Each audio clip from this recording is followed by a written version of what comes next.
Salut, c'est Nicolas. Jour -12 avant le brevet, c'est parti pour l'exercice. Le sujet d'aujourd'hui, c'est un QCM, donc qui va traiter de plusieurs notions. Et dans chaque question, il n'y a qu'une seule réponse qui est juste. Il faut savoir qu'avant les automatismes, on avait régulièrement un QCM qui remplaçait plus ou moins les automatismes. Question 1. On aimerait connaître l'écriture scientifique de 13 420. Alors pour avoir une écriture scientifique, déjà, il faut avoir un nombre compris entre 1 et 10. Donc là, ce nombre, il n'est pas du tout compris entre 1 et 10. Pour ça, il va falloir placer une virgule dans ce nombre, de façon à ce qu'il soit compris entre 1 et 10. Donc la virgule ici, je vais la mettre entre le 1 et le 3, puisque 1,3, c'est compris entre 1 et 10. Ensuite, il va falloir mettre une puissance de 10, qui va expliquer pourquoi cette virgule est ici. Et donc cette virgule, elle va être placée à 4 rangs de son point d'origine, donc ici. Donc 1, 2, 3, 4. Donc 10 exposant 4. Et après, tu te poses la question, est-ce que c'est plus 4 ou moins 4? Eh bien, la réponse est simple. Si le nombre est plus grand que 1, ça veut dire que c'est plus 4. Si le nombre est plus petit que 1, c'est moins 4. Donc dans cette situation, c'est 10 exposant 4. Et donc là, c'est la réponse B. Question 2. On nous donne des valeurs, donc ça correspond à des lancers de marteau chez les hommes en mètres, et on nous demande de trouver la médiane de cette série. Par chance, dans la question, les valeurs sont déjà classées par ordre croissant, de la plus petite à la plus grande. Donc là, on n'a plus qu'à trouver en fait la valeur centrale. Alors si je compte combien il y a de valeurs, il y en a 11. Donc 11 valeurs, ça va me faire 11 divisé par 2 pour trouver la valeur centrale 5,5. Donc ça veut dire que je vais avoir 5 valeurs les plus petites, 5 valeurs les plus grandes et ma valeur centrale. Donc c'est-à-dire la sixième valeur. Donc 1, 2, 3, 4, 5, 6. Ma sixième valeur, c'est celle-ci. J'en ai bien 5 plus petites avant, 5 plus grandes après. Là, j'ai trouvé ma médiane et ça correspond à la réponse A.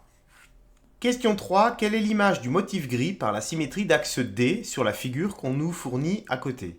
Alors j'ai fait un petit zoom sur la question pour qu'on voit un peu mieux. Donc une symétrie axiale, c'est en fait un effet miroir. Donc ici j'ai mon motif gris. Je vais chercher qu'est-ce qui va se retrouver en face par rapport à la droite D qui est là. En face de mon motif gris. Donc j'ai le motif 2 et le motif 1 de ce côté-là qui vont donner le motif 3 et le motif 4. Et donc en fait, mon motif gris va se retrouver sur ce motif 5.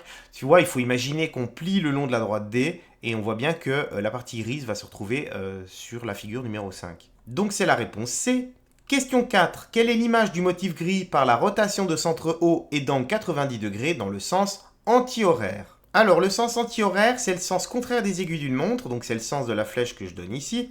On part du motif gris et on fait un angle de 90 degrés. 90 degrés, ça correspond à un angle droit. Donc, il faut imaginer ici que je vais tracer un segment, je vais faire un angle droit comme ça, approximativement, je le fais à la main, et je tourne donc effectivement dans ce sens-là. Donc ici, 90 degrés, je me retrouve sur le motif 12 qui est ici, c'est-à-dire la réponse B. On va à présent passer à la question 5 qui parle de fonction. Question 5, donc on nous donne l'expression algébrique d'une fonction, 3x moins 2, et on nous demande l'image de moins 4 par cette fonction. Alors ici, dans ce contexte, il va falloir remplacer x par la valeur qu'on nous donne, l'antécédent, moins 4. Donc f de moins 4, je remplace x par moins 4, ça fait 3 fois, et là je vais mettre en rouge moins 4 pour dire que je le remplace, moins 2. Donc 3 fois moins 4, ça fait moins 12, moins 12 moins 2, ça fait moins 14. Ça veut dire que c'est la réponse A, la première. Question 6, moins 5 au cube. Je vais écrire ce que ça veut dire. Donc moins 5 au cube, ça veut dire que c'est moins 5 multiplié par moins 5, multiplié encore par moins 5. Donc déjà le résultat, quel va être son signe? J'ai deux négatifs, ça donne un positif, puis c'est encore un négatif, donc je sais que ça va être négatif à la fin. Ensuite, 5 fois 5, ça fait 25. Et 25 fois 5, ça fait 125. Donc ça va faire moins 125. Et ça, c'est la réponse A. Alors, je voulais attirer ton attention sur le calcul suivant, moins 5 au cube. Alors, certains élèves confondent les deux. Ici, il y a des parenthèses. Ici, il n'y en a pas. Alors, qu'est-ce que ça change? Ça change que ici, le cube, il va porter sur le moins 5. Alors que là, le cube, il ne porte que sur le 5. Donc, si j'écris ce calcul, ça va donner donc le moins, qui est tout seul, qui n'est pas affecté par le cube. Et ensuite, 5 fois 5 fois 5. Donc là, ça va faire moins et 5 fois 5 fois 5, 125. Alors, dans cette situation, ça n'a pas trop d'impact. Par contre, si je te dis par exemple que tu fais moins 5 au carré, tu vas faire moins 5 fois 5, ce qui va donner moins 25, puisque le moins n'est pas affecté par le carré. Par contre, si tu fais moins 5 avec les parenthèses cette fois au carré, cette fois il va falloir faire moins 5 fois moins 5. Et là le moins apparaît deux fois. Donc ça fait plus 25. Donc méfie-toi, il y a souvent des pièges comme ça.